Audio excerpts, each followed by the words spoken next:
it's Super Robot Month, and I think I might be the resident expert on that one. What do you say?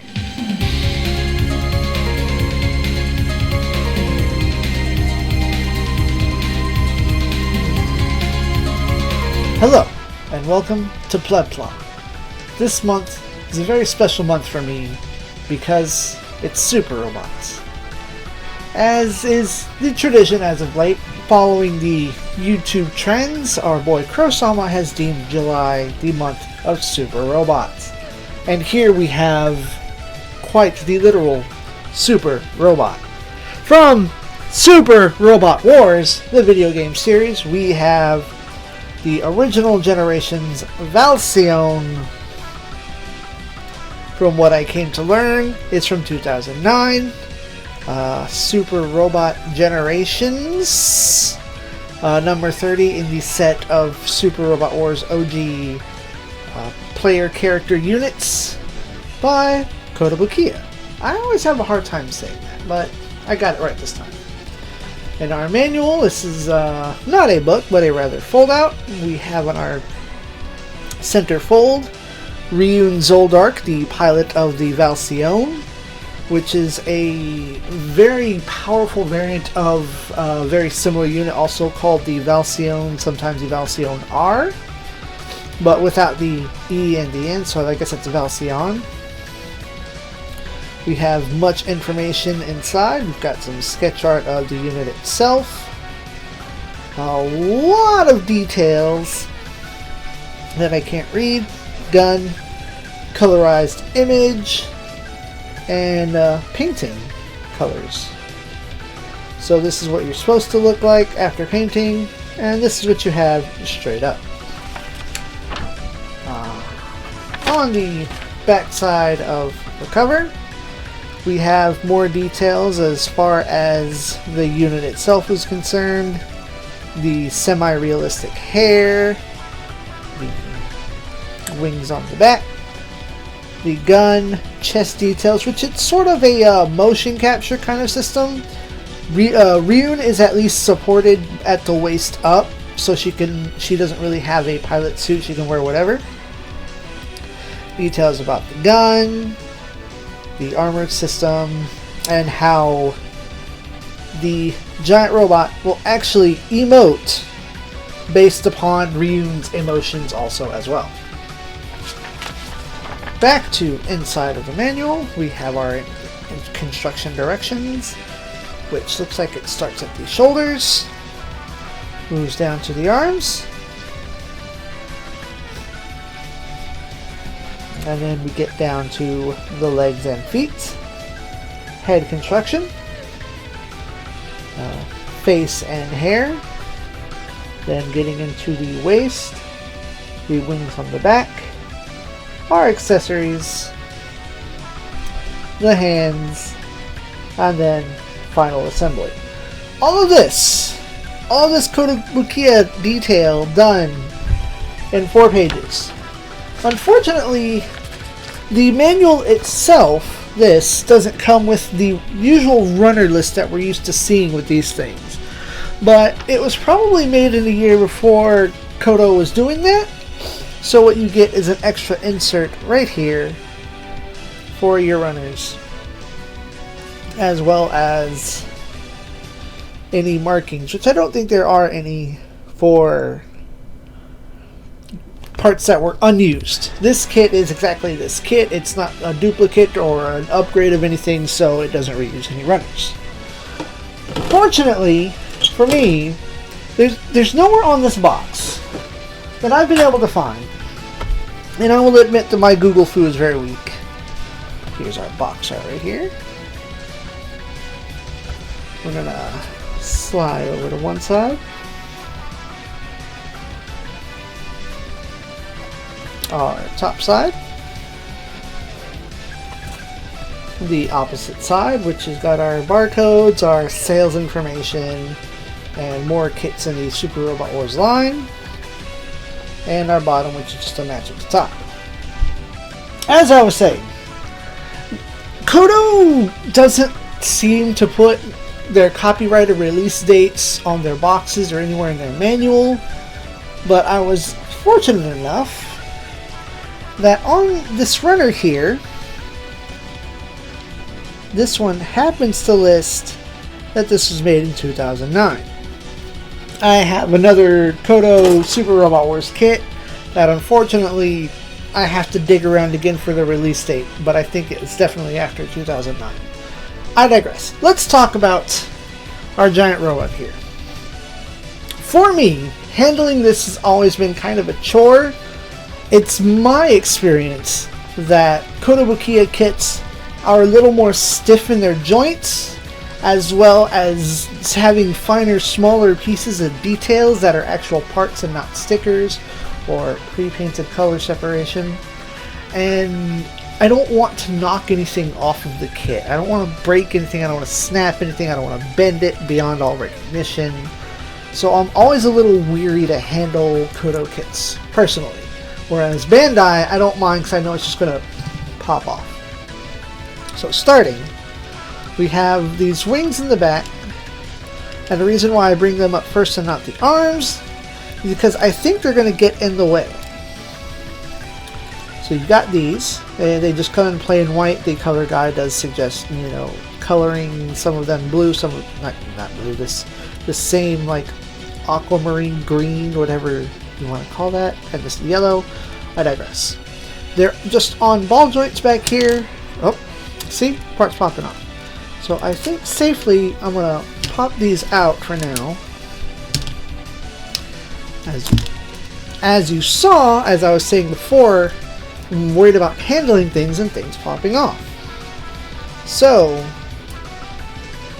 it probably doesn't hurt that in some places you apply a little glue. I'm trying to get to a semi-assembled order.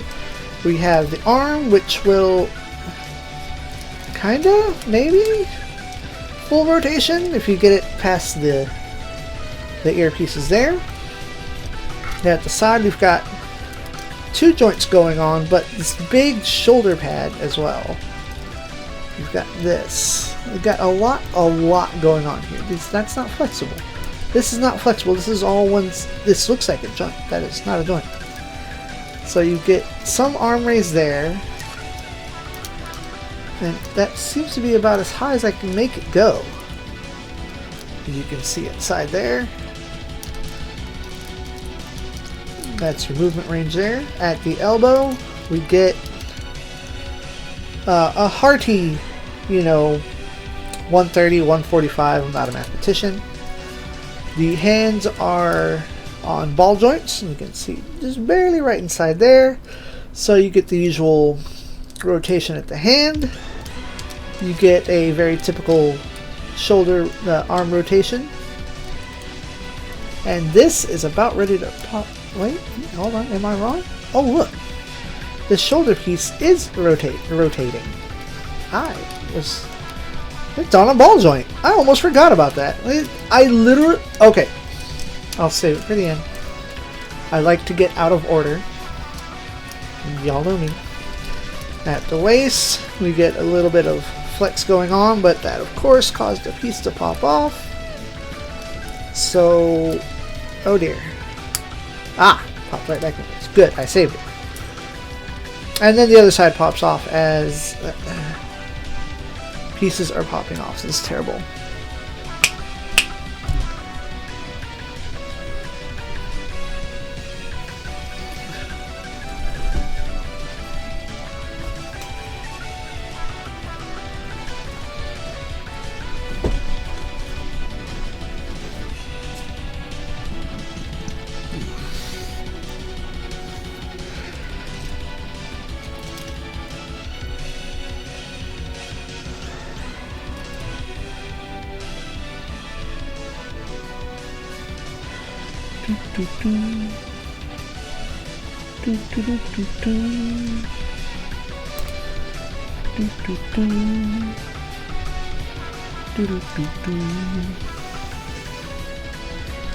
I'll separate you at the side and try to.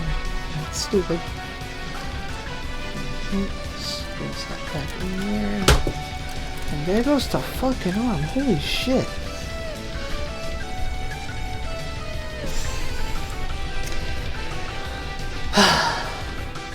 Mark.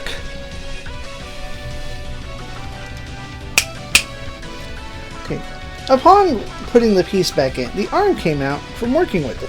So we can see the inner workings of the arm itself, and there goes the hair trying to come off. This is... There you go, that peg just goes right in there. And squeeze that in for firmness. Of course, we're going to have a real bad time with all these other parts. Alright, we have side skirts here that have a little bit of rotation but no lift. These front skirts here are kind of on like tiny balls, but I wouldn't rely on them for anything outside of rotation. So you might could gently rotate them out to the side. But of course then you have this issue here, wherein the side skirt and front skirt are attached right there at the waist. So that's probably an old build problem or an opportunity for glue. You can see my terrible construction from many years ago. So now with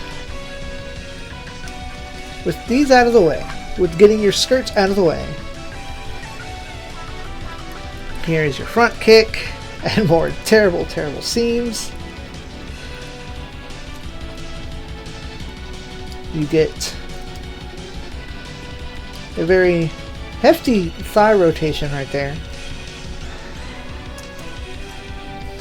We get our bend at the knee. We get some foot action here, which there is a bit of a toe piece here as well. Alright. And there's the inner workings of the leg, as you see it is popped off. But that's neat. Look at that right there. It covers itself, so it doesn't look. So you're not seeing any of the polycaps going on. Alright, now let's gently rotate all this back in place. And lastly, something I did deliberately skip is head articulation. We get some side to side movement there. Everything is blocked by your hair, which deliberately comes off in one whole chunk. While that does look terrible, we can see that the hair itself does have a bit of a flex on it. I'm going to leave this off for now, very deliberately, because we get to the accessories. So, wings aside, they're off for now. Hair is off for now. Our girl comes with two pre-painted faces. As you can see, one up here, the default expression, and then more angry and shouting. And just pop that back, please and thank you. Pop that right off there, which took more than I wanted with it. You'll have to get these earpieces out. I wonder if that was audible. And you can see me trying to put them in. There we go.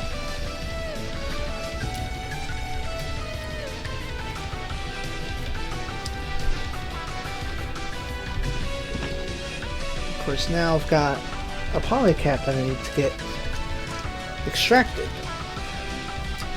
There we go. Pop that head on. Of course, this head has been in the packaging for the same amount of time that I've owned it. And just press that right down in there. There you go. I'll rotate this back in place. There we go. Now she's standing a bit correctly. Our Valsione comes with a plethora of hands. We have open hands for both sides. We have closed hands for both sides. And then we have 3 specific holding hands. We have one holding hand for her sword, one holding hand for the scabbard, very interesting, and then a trigger hand for her gun. As such, here is her gun. For that, you will want to gently remove this thumb piece. I'm going to slide that right in there. It is a bit of a loose fit, but it all works out in the end. And squeeze that back in place. Gun. And like I said, it's a bit of a loose fit there. Unfortunately, it's a one-sided trigger hand. So you will get even just standard. You get this bend, get this rotate. Now she holds her gun just fine, but it still is a bit loose in there.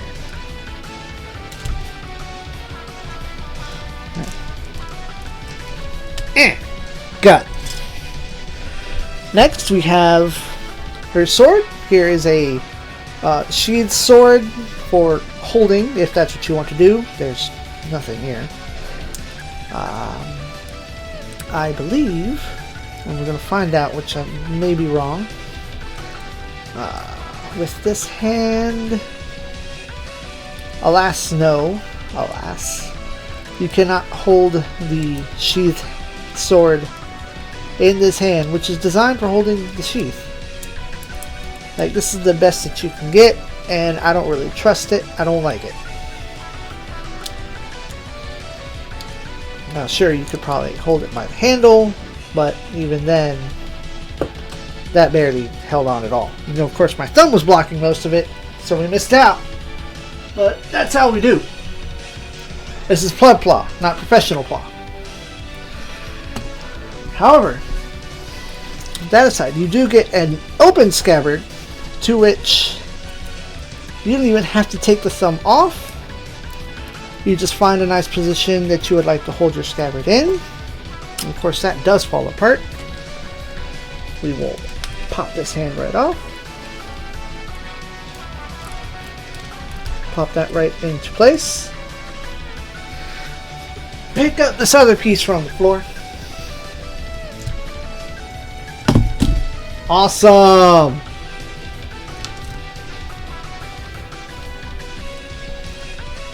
I bet y'all love watching me struggle with these things.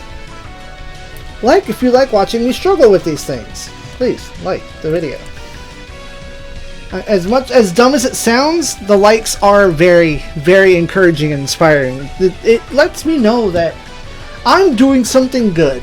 And of course you can comment and be like, hey, you can improve this way. I'm not so much of a tyrant that I will not try to improve. Which, going forward, I am going to try to improve on a few things, inspired by some associates.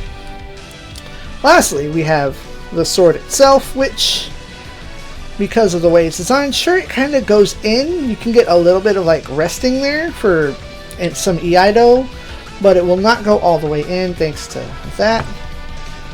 I may apply a little bit of adhesive to this piece because I am quite tired of that falling apart. But you will pull the hand out there. Maybe put the sword in the right direction. And squish that in as such. You can hold this either direction, hand up, hand down.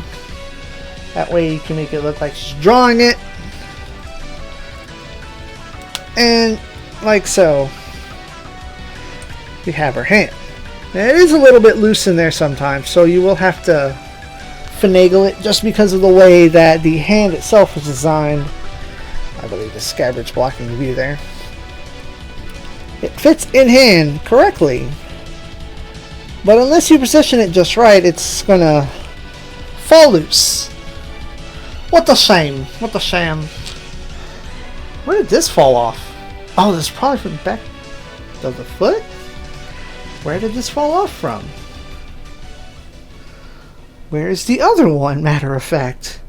I just realized one of the heels is missing off the feet. When did it fall? Yo, that's concerning. How long has that been missing? Huh. Well, again, this is why we're PlebPla and not professional pla. Because y'all get to witness stuff live. I don't like to do editing, not because I'm lazy, but because it feels more genuine when you go into a review like this, unscripted, unplanned, with a vague sense of knowing what you're doing, and you discover the same problems that any other person would come across, like just encountering something. It's like, oh, this is, I'm not a professional, I'm just a guy who likes building stuff. This fell off, that fell off, this is not solid, that's not, you know, all those things.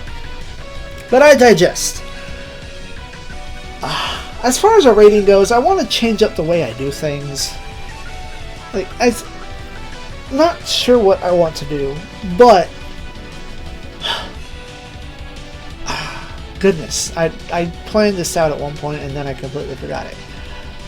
My ratings, as far as funding it, saying fund it is something that you should absolutely go out and buy. Prototyping it is more of a case of, you know, it's okay. It's more suited to your taste as opposed to go get this right now, this is the best. You know, the Moon Gundam is one of those fund it things, and everything else is kind of prototype it. I shouldn't be using scrap it because I wouldn't own it if I didn't want it. I'm not sponsored. I'm not here to, you know, receive kit and put out information. I'm not that big. I'm not that big yet. I'm more of a Let's Play channel anyway. Rambling aside,